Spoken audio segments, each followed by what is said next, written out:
Chapter 1. The Weight of Loss. The Lord is close to the brokenhearted and saves those who are crushed in spirit. Psalm 34, verse 18.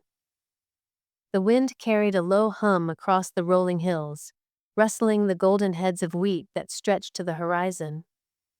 James stood at the edge of the old veranda, arms folded.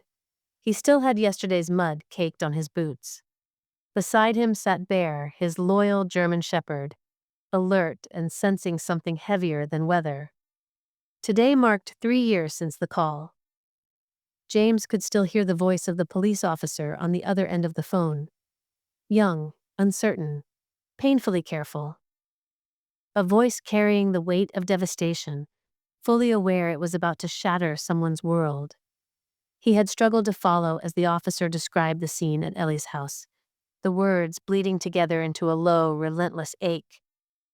And then came the pause, the shift in tone that told him everything. That was the moment he knew that Ellie was gone. His sister, his bright, reckless, stubborn-hearted sister. Dead, not by illness or accident, but by the hands of the man who once swore to love her. James closed his eyes, and there it was again, uninvited, unrelenting. The memory slid into his mind with the precision of a blade, familiar in its rhythm but jagged in its sting. His fingers curled around the weathered railing of the porch, knuckles whitening, wood creaking in protest.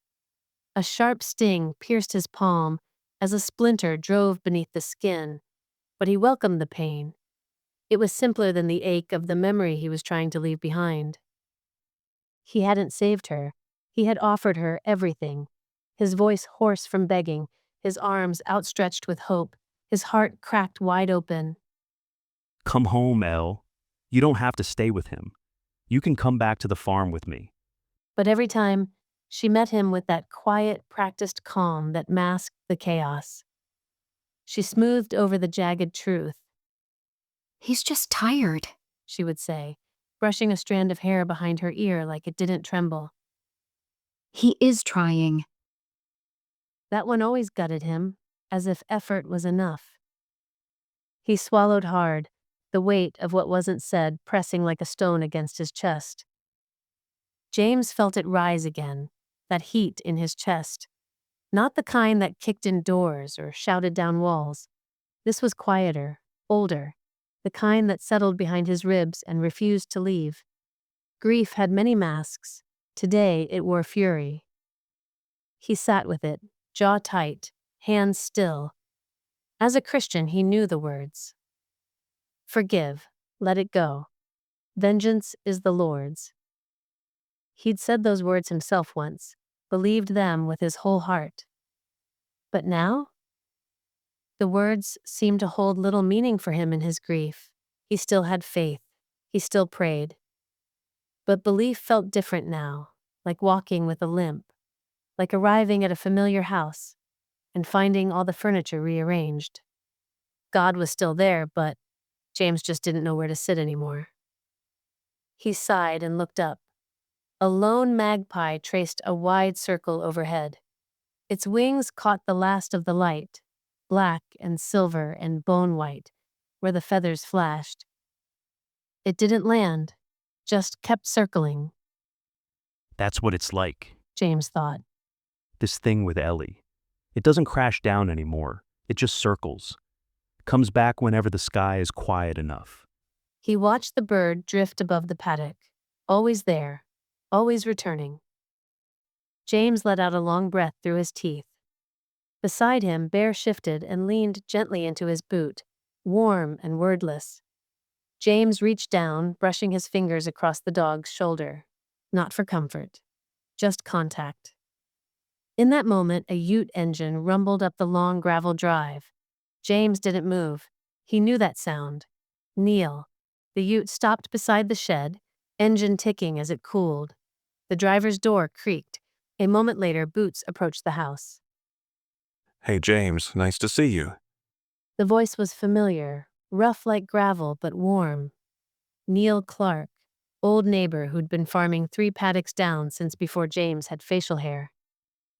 James didn't answer at first. Neil climbed the stairs slowly, one step at a time. He carried a cardboard box balanced on one hip. Margaret sent food, Neil said. said she was tired of waiting for you to come round. James glanced sideways. Neil set the box down by the screen door. She put in some roast lamb, bread rolls, and her weird lemon slice that tastes like dish soap, but somehow still works. James smiled faintly. She still uses that tin with the dent in it? Claims it's the reason it holds together. They stood in silence for a moment, with the wind curling around them, wheat rustling below like a crowd of quiet mourners. She remembered, Neil said. James looked up. Ellie. Neil clarified. James swallowed but didn't speak. You've got everything you need for today? Neil asked. I'm fine. James replied. That wasn't the question. James looked out at the field. I got work. That helps. Neil didn't argue, just nodded, hands in his coat pockets. You ever think about letting folks help more? James glanced at the box. I did. I let you drive food here. Neil gave a half smile. That's a start.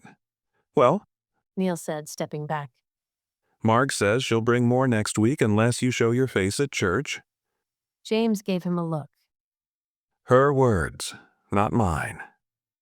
Neil headed back to the ute. You're not alone, son, even when you want to be.